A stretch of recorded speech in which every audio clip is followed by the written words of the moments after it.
For professional advice with a personal touch, consult Fuller Landau, Chartered Accountants and Business Advisors. Click on flmontreal.com. 7:07 on CJAD. Welcome to today's Entrepreneur, a program about the entrepreneurial spirit that drives Quebec business. Dan Delmar, along with my co-host, Josh Miller of Fuller Landau. How are you, Josh? Excellent, Dan. And this is our season. For professional advice with a personal touch, consult Fuller Landau, Chartered Accountants and Business Advisors. Click on flmontreal.com. 7:17 on CJAD. Welcome back to today's Entrepreneur. Our guest this evening, David Altro, Florida attorney, Quebec notary, and a managing partner of Altro and Associates.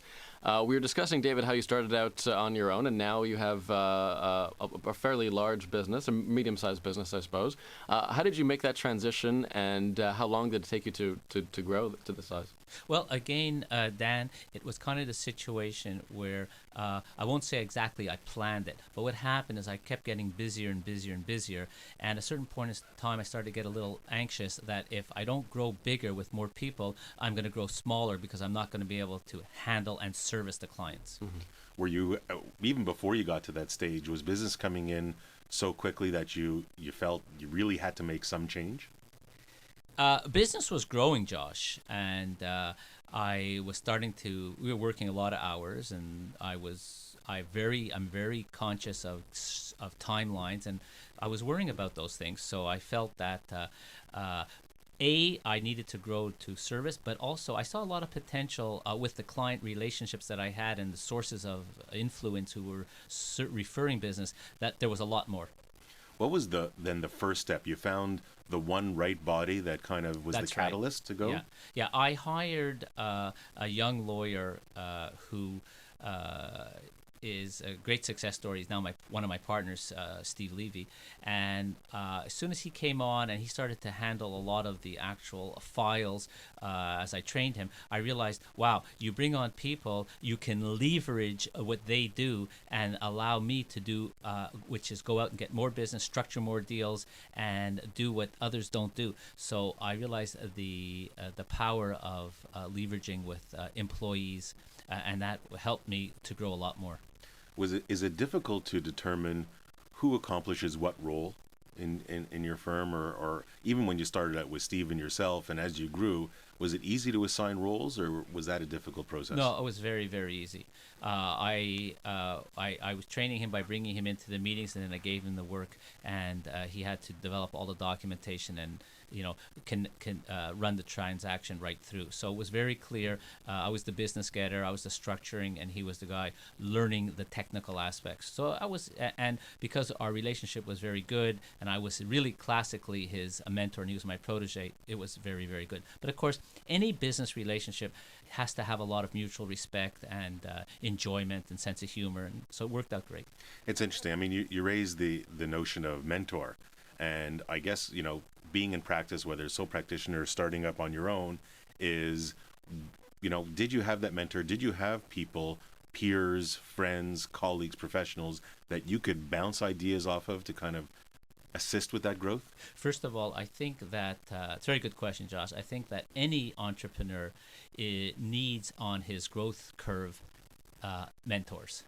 You have to have mentors, and you're very fortunate if you get a great mentor who does it because he wants to mentor you. And I had in my career some unbelievable great mentors, and I wanted to give back that. But you can't give it back if you're not got the right person. So mentoring is very important. And even now, certainly there's guys out there who have more expertise in certain areas that I do, and I would call them my mentors. Are these are people outside the firm? These are people that you've come in contact over the years? Yeah. People that know you well? People that are in the profession or outside the profession? Well, about maybe 15 years ago, I had a transaction, and I was the real estate lawyer, and it was a Florida transaction. And the lawyer on the other side, there was an estate. They brought in their estate lawyer, and he was amazing. And I learned a lot from him, and we struck up a friendship. And we've never been in the same firm, but we've had this great relationship, and I've always called upon him. He's mentored me, and he's younger than me. Harvard law grad. He was actually in Obama's class. Now then how did the growth go from there? I mean, you were at one person, Steve joined you. Was it a quick progression after that, or did you kind of slowly move along? No, nothing was slow. then a notary joined us, and I trained him also. Then we picked up a few more paralegals, so we had about 3 paralegals going at the same time, and there's where we had a lot of problems. Paralegals, trying to get the ones that had the work ethic and the technical knowledge, that was difficult. And I would say even today, the firm's had success not with paralegals, but by young lawyers who take the files all the way. So the clients who are high net worth, they get it's good for their ego, it's good for their self-worth to know that they're dealing with a lawyer the whole time and not some secretary. You know, it's interesting, and I'm sure a good part of it, certainly in a service business, has to do with finding the right people. Not only the hardest part, not only the professionals, but the support team around you. Because when a client walks through the door, and certainly in any business, but certainly in a service one, it's, you want them all to treat that client as if they are number one. So that is something that's key. And what I'm interested to hear shortly is how you go from being that practitioner, that sole practitioner and a few people, to growing and having to actually run a business. And that's going to be something that we'll explore soon. Our guest on today's Entrepreneur is David Altro of Altro and Associates. CJD time is 7:23. For professional advice with a personal touch, consult Fuller Landau, Chartered Accountants and Business Advisors. Click on flmontreal.com. 7:24. Welcome back to today's Entrepreneur. Dan Delmar, along with Fuller Landau's Josh Miller, and our guest this evening, David Altro, Florida attorney, Quebec notary, and you, of course, perhaps know the name of from Dollars and Cents here on CJAD. And David, we're talking about your work as a lawyer and transitioning into being a small business owner. Did you find it difficult to work for someone and then become an entrepreneur, going out on your own?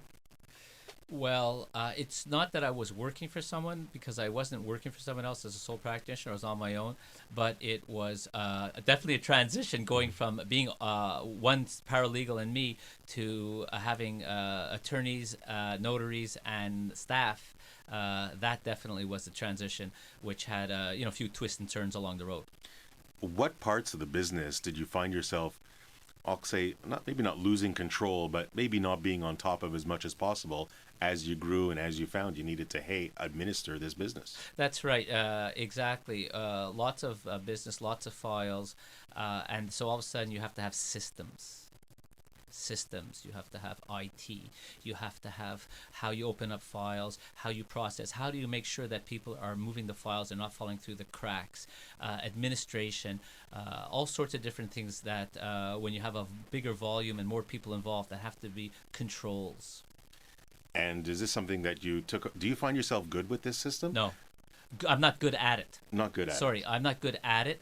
And what happened is, I won't say we plateaued, but as we grew, I was fortunate enough to have a situation happen where somebody became available, and I convinced him to join us, and that was my son, Matt. He had been 6 years at Accenture, so he was very good with IT, he was very good with process, he was managing a lot of people in major projects, and he had plateaued there and wanted to change. I asked him to join us. He's now our chief operating officer. He's made us grow from, I would say, small to multi-office with lots more people, and he had that skill set that I don't have. Now, what was in your practice in that service business? What was the top 1 or 2 changes or systems that were put into place that, if you didn't do that, maybe you wouldn't be around today, or you'd be a totally different firm today? One of the things Matt did is he took it upon himself to be the relationship person to the major, what we call COIs, centers of influence, and major like referral sources and clients that sent us lots of business. So he stayed right on top of those and helped us grow those relationships, and they had a go-to person because I was very busy, and so was everybody else. So he took that upon himself, and then he grew out all the services and the systems that we had, how we could tell at any moment where we're at in different files, and everybody had to do updates on their files and their file lists, so we could tell snapshots anytime where we're at. Now, is this something that exists today? Did it evolve? Did you use IT to help with this? Was it manual? How did it really progress? He created it. He created it not from IT, products that were out there, and he just sort of developed it on his own, and it's been grown, and it's very effective, and everybody's bought into it. Does that mean from a human resource standpoint, would you consider this somebody like as an office manager or as you say, a chief operating officer to assist you really in the behind the scenes work? Well, we have an office manager also, and she takes care of a lot of things because our chief operating officer's role is also head of all marketing. And so we've got a guy who isn't practicing law. He's totally focused on running the business, growing the business, and he's also got a CFP.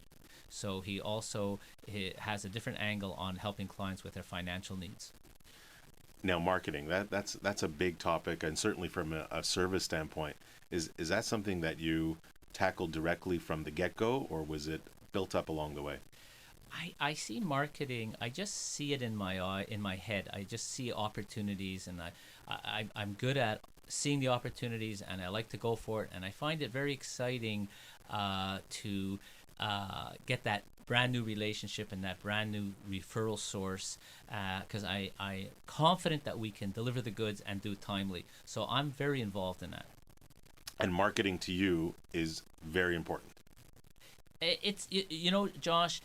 You're an accountant, and you're a great accountant at what you do, and we're doing the same thing.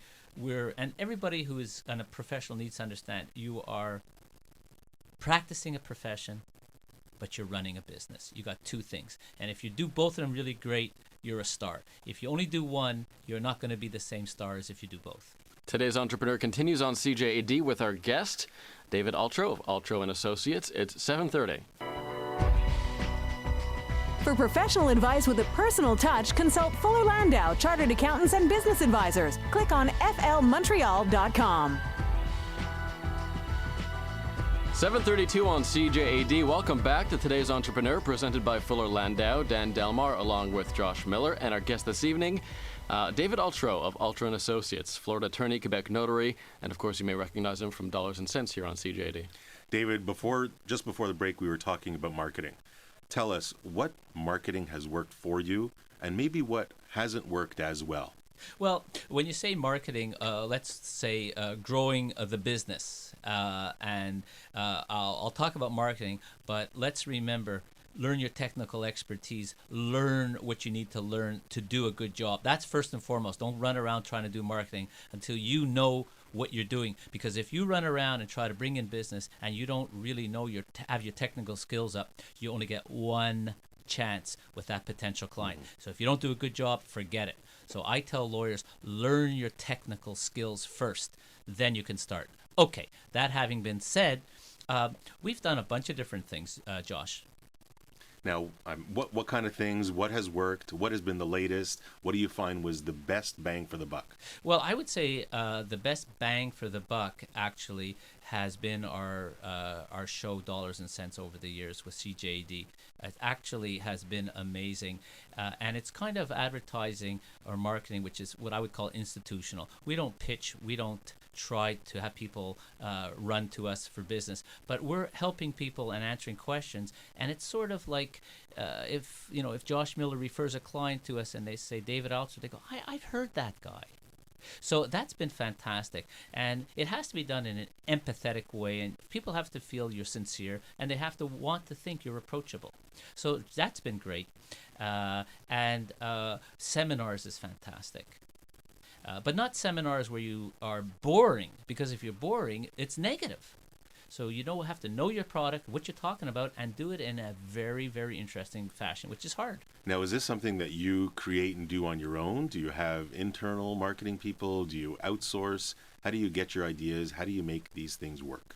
Well, first of all, try to have your expertise in an area where everybody wants it. So we're in an area specializing in cross-border tax, estate planning, and real estate where everybody wants it right now. So if they find out about us, they want us. So our job is how do they find out about us? So if we're invited to do a seminar, then if we put on a good seminar with a nice PowerPoint and a professional, and not pitching, never pitching, but always disseminating information, and in a simple, easy to understand fashion. Josh, it's not important to look smart, it's important to get a message across. And I'm sure there's a very fine line in being technical and trying to explain how things are done versus losing the listener or losing the guest or whatever, what have you. You have to you have to be approachable. It's definitely true. And, when you're talking about taxes or death, it's not that easy to make it interesting. So I try to intersperse the serious with a joke,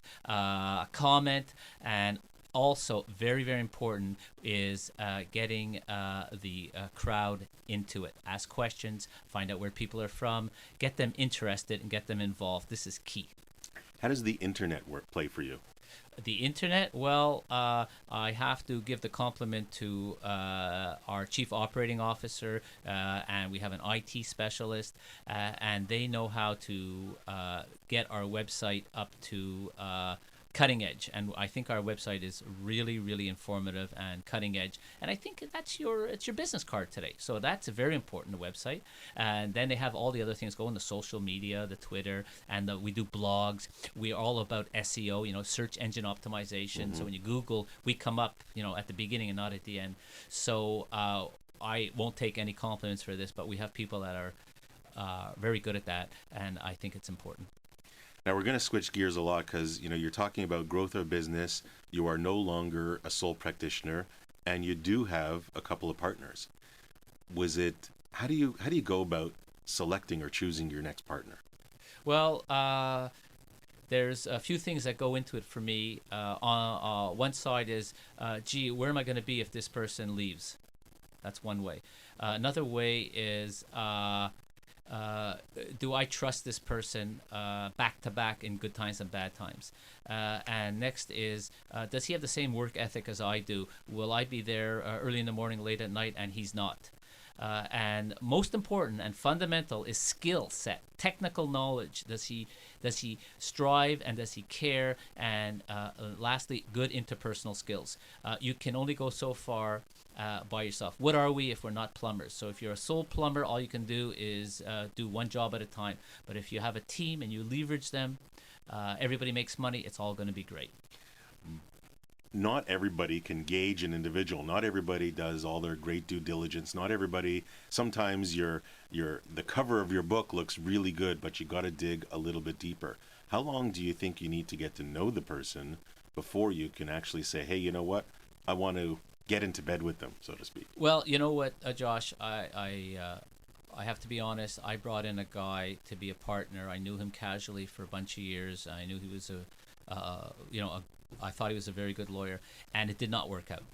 So I don't know how long it is, but if people start with you at the beginning of their careers and they're in there like 5, 6, 7 years, you know the person, and that's best. But if you bring in a lateral or a merger, you only see, as you well said, the cover. Mm-hmm. So I did have that problem, and I had to ask a guy I brought in as a partner to leave. But it brings me to the point, Josh and Dan, of when there's curves in the road, at which everybody has curves in their career road, it's do you fall down and do you land on your feet? So what did you learn from this, I guess we'll call it negative experience at the time, but as you say, if you land on your feet, you learn from it, which a lot of entrepreneurs have to try and do from every experience they get. What did you learn from this for the next round of partners or strategic alliances or whomever it may be? More due diligence.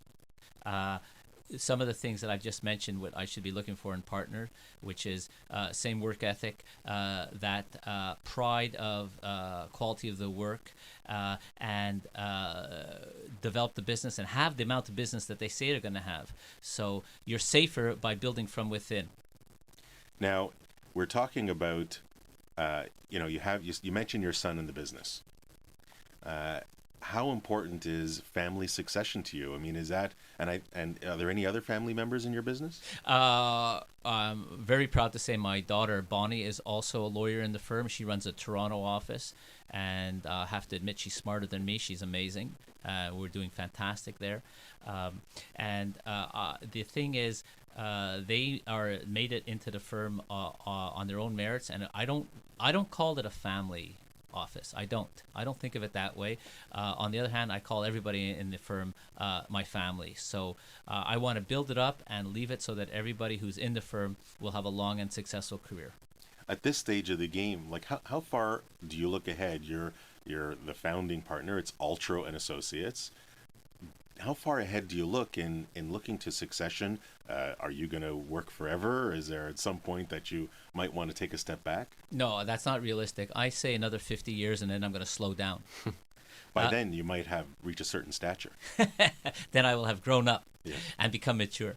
I feel I'm going to go hard for the next 10 years. That's about what I look at. And at that point, I think the firm will have grown out to where I can, according to my vision, if we go along the lines we are and keep growing our expertise and widening our scopes. So what's your management philosophy today? How you drive the firm with what thought process that you impart to everybody? Everybody should learn as much as they can, be as involved in every aspect of the files, grow their technical, publish, read, give seminars, do all the things to give them an opportunity to be a start. That's what I strive for with the firm and the people we have, and let them learn the business aspects also. You don't learn it in law school, and you don't learn it if you're in a big law firm. So that's one of the things that we can help them with. Now, let's come back to human resources a little bit, and you talk about skill sets and people learning. What happens with a poor performer? How do you identify poor performers? How do you deal with them?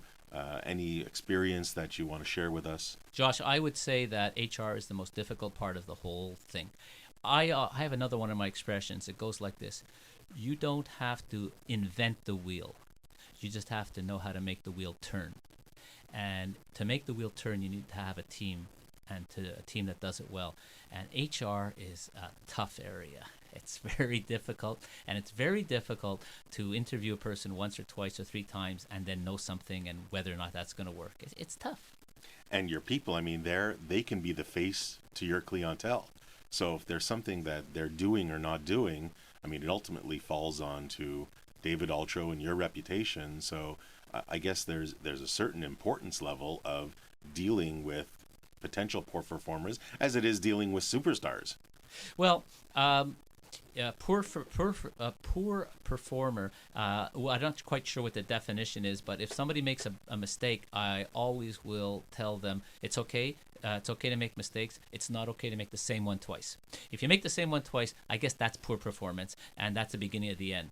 And I also always tell people, if you make a mistake, bring it to me. Let's work on the solution and not worry too much about the mistake, but don't make the same mistake twice. It's difficult. Is it tougher to point out mistakes when they're dealing with your son or daughter? No, not at all. I only brought them in because I've had a fantastic relationship with my kids. I also have another daughter. I'm very close with the kids. I was confident that with the kind of personalities they had and mine, that they were going to handle criticism, and we'll get along really well. And they're good at what they do, so it works fine. We're lucky.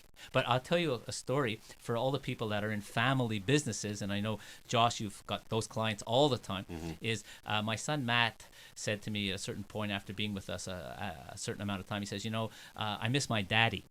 I said, well, what do you mean? He goes, well, we just talk business all the time. I said, geez, you're right. So he said, I want to set up an alarm. When we're not at the office, weekends, the alarm is on, we don't talk business. And that's been our secret, to be able to not talk business all the time. And I think it's important in family businesses. It's got to be a difficult concept to keep going. I mean, you're in it, you're together all the time. It surrounds your life. It's monumental. Are you able to abide by that alarm? Yeah, because the alarm is an actual noise that we make to each other, and it's a screech. So Can you seriously, demonstrate it for us? No demonstrations. I think that's okay. You need a mechanism. Truthfully, you need a mechanism. Otherwise, you just talk business all the time, and you forget the personal. David, thank you so much. By all means, we're not done, but I know we want to get to a little bit of a different aspect. And we thank you for all the insight that you've given. I'm sure there's a lot more to the story. And as you grow, maybe we can even have you back later on and hear where that growth comes from. And we dealt with some IT issues during the program so far. We'll bring in Kevin Ammerman, the IT specialist at Fuller Landau, to discuss some more of this. And if you need IT advice for your small or medium-sized business, Kevin is here to answer your questions at 514-790-0991 and Star Talk, star 8255 on Bell Mobility. 7:45 right now. For professional advice with a personal touch, consult Fuller Landau, Chartered Accountants and Business Advisors. Click on flmontreal.com.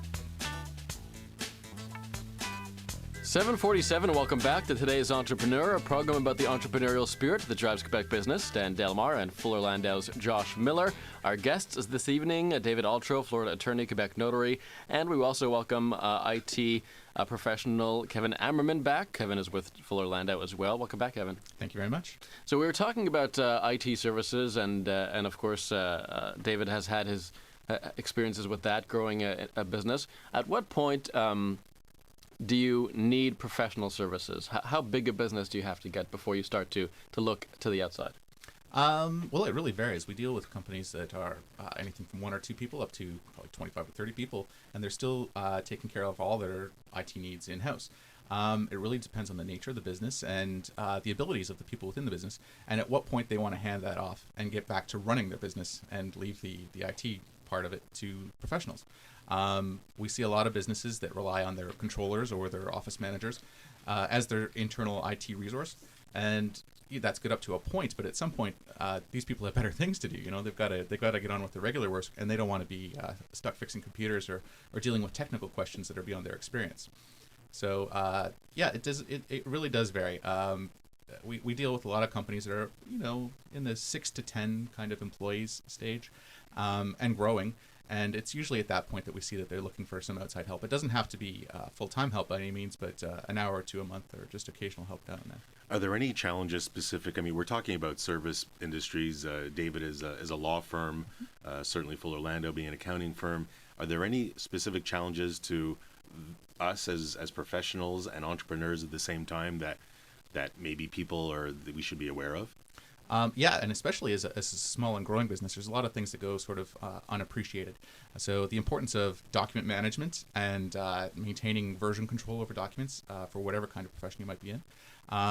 Also, it's really tempting to get into cloud-based services and other sort of external services, but you got to be really careful about what your professional order dictates, the rules that are in place. A lot of these services are hosted in the United States, and you're subject to U.S. law, and that might not be appropriate for a Canadian business. You might be putting yourself in a lot of risk, so you got to evaluate these things before you sign on with these services. And are they changing all the time? I mean, is there new softwares and services that come out that you just really got to stay on top of? Well, you got to focus. So take a look at what your business is in business for, what you're trying to do. Look for the tools that you can count on to be there, and don't be scared to look at new alternatives and things that are on the horizon. But maintain your core services with sort of traditional services that you know and trust, and then for your newer ventures and your more sort of risky ventures, look at the new stuff for that. Easy to get everybody on the same page? It's almost impossible to get everyone on the same page. As soon as you get more than one person involved in a company, you're going to have people who want to do things different ways, whether it's the eternal BlackBerry versus iPhone debate, or web services versus hosting your web server internally. All of these questions come up constantly. David, I would throw the question back to you. As you were growing the firm, did you have debates? Was it a challenge and disagreements on kind of how you moved ahead with your IT? No. You need to, one of the things an entrepreneur needs to do to be successful is learn to delegate. Okay, I know that I'm not good at IT. So I gave that to, in our situation, to Matt, who had a good basis in that. And he'd come to me and I'd say, Matt, I have confidence in you. You make those decisions.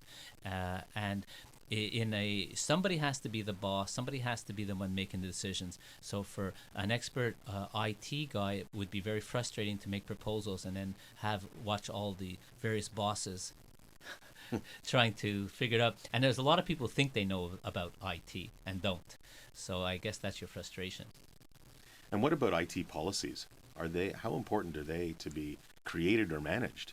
Well, every company pretty much has one. It's just, have they put it down or have they given it any thought? So there's always a sort of set of operating principles, but making sure that everybody's principles are the same across the company is a bit of a problem. So yeah, actually writing something down, it doesn't have to be terribly formal, but at least having a plan, something that can sort of dictate which way you want to grow. does the nature of your business, does it sort of demand that you keep all of your services internal, or can you open yourself up to external and cloud-based services? This is the kind of thing that you got to sit down and at least talk about with the people, the true decision makers in the office, to make sure that you're on the same page. Today's Entrepreneur continues on CJAD. Our guests, David Altro, Florida attorney, Quebec notary, and IT professional at Fuller Landau, Kevin Ammerman. More after the break. It's 7:53. For professional advice with a personal touch, consult Fuller Landau, Chartered Accountants and Business Advisors. Click on flmontreal.com. 7:54 on CJD. Remaining moments of today's Entrepreneur, the last edition of the season, and our guest this evening, David Altro, Florida attorney, Quebec notary, and Kevin Ammerman, IT professional at Fuller Landau. And we mentioned BlackBerries versus iPhones earlier. The eternal debate, Kevin, is there a right answer, or does it even matter anymore which one you go with? It matters less and less all the time. So iPhones, it's being driven by the seniors, the decision makers in the companies. They're demanding iPhones. The BlackBerry's traditional hold on the market is slipping a little bit, for better or for worse. So they both are great devices. They're both great tools, and it really comes down to personal preference and the way that your business is set up.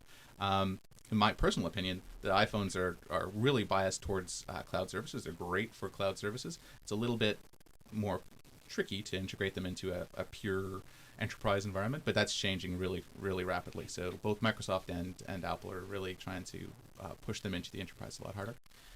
Different generations prefer different product. I mean, are there different types of businesses that would be better for one versus the other? I don't know if it's type of business. Generationally speaking, yes. Things rise and fall. So the iPhone tends to be, well, obviously there's a lot more apps, it's a lot more fun, but the BlackBerry is a little bit more messaging oriented. So we're seeing a bit of a resurgence in it as the younger generation is picking up on BlackBerry Messenger, and it's really taking off again, which is a little bit of a surprise to me, but it's great. David Altro, BlackBerry or iPhone? Well, I think that in my business, which is a lot of emails with attachments, it's much better with the iPhone. And I work with an iPad also. Much, much better. That's the problem with the Berry. No attachments. You can't see your attachments. What about from a behind-the-scenes standpoint?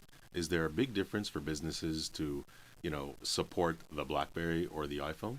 As long as your infrastructure is relatively modern, so as long as you've got, again, we're sort of referring to companies that have internal mail servers here, but if your server's relatively up to date, it's not a big problem to support either one. They are very different philosophies. So from a management perspective, it's a lot easier to lock down a BlackBerry and sort of maintain control of it.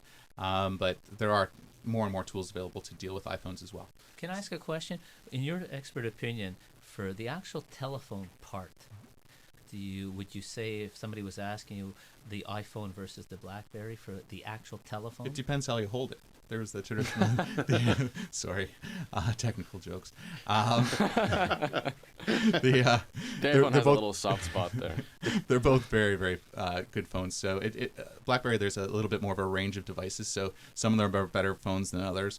iPhones, there's really only a couple of models that are out there. They're very high quality. There were some issues with the call quality on the iPhone 4, but I think it's pretty much been dealt with by now. Thanks, Dave. As we kind of get to the end of the show, tell us, what piece of advice or two would you give to today's entrepreneur? Be prepared to work hard. Don't think you're going to make it between 9 and 5, mon ami, because you're not. Work hard. Get there early, stay late. You got to learn a lot, and you got to service a lot. That's the most important thing. As I said before, you don't have to necessarily invent something. You need to learn how to process and go through and make it happen. So I think that's the one most important thing. If you're not going to work hard, you're not going to make it. Thanks very much, Dave. And Dan, the takeaway I get from Dave's message for the last hour is really about adapting and growing and taking the ups, taking the downs, and making the most out of it. And to do that, as Dave just said, you absolutely have to work hard. So you really got to find those pearls. Every day is another experience. Every day is a new experience, something from which you can learn from, and something which entrepreneurs have to understand. Every day is a learning experience. Apply it to what you do best. Know and surround the people around you with those experiences, and that's what will help make you a very, very successful entrepreneur. And as we come to the end of the season, I would say that of all the ideas and notions that all these entrepreneurs have given out, I would say perseverance. And as David said, working hard, those go hand in hand. Perseverance, having the entrepreneur never give up, and to keep striving for what he or she knows is that right vision for the product and service. And that's where the most successful entrepreneurs, and certainly the ones that we've interviewed over the last year or so, that's where it's driven from. Perseverance, working hard, and going for what you know is right. Josh Miller, and thank you very much. David A. Altro, Florida attorney, Quebec notary. Thank you, David, and thanks to Kevin Aramin, our IT specialist as well. And Josh, I guess we'll see you back in September. We will be back in September with a whole new list of great stories. Great. Well, it's been a fascinating season as usual, and like you said, we met lots of interesting entrepreneurs and characters, and I look forward to it in September. So have a great summer. And you too, Dan. Thanks. Thank you. And don't forget, you can reach Fuller Landau during business hours at 514-875-2865 or visit www.flmontreal.com. Del Mar at Night is next on CJAD.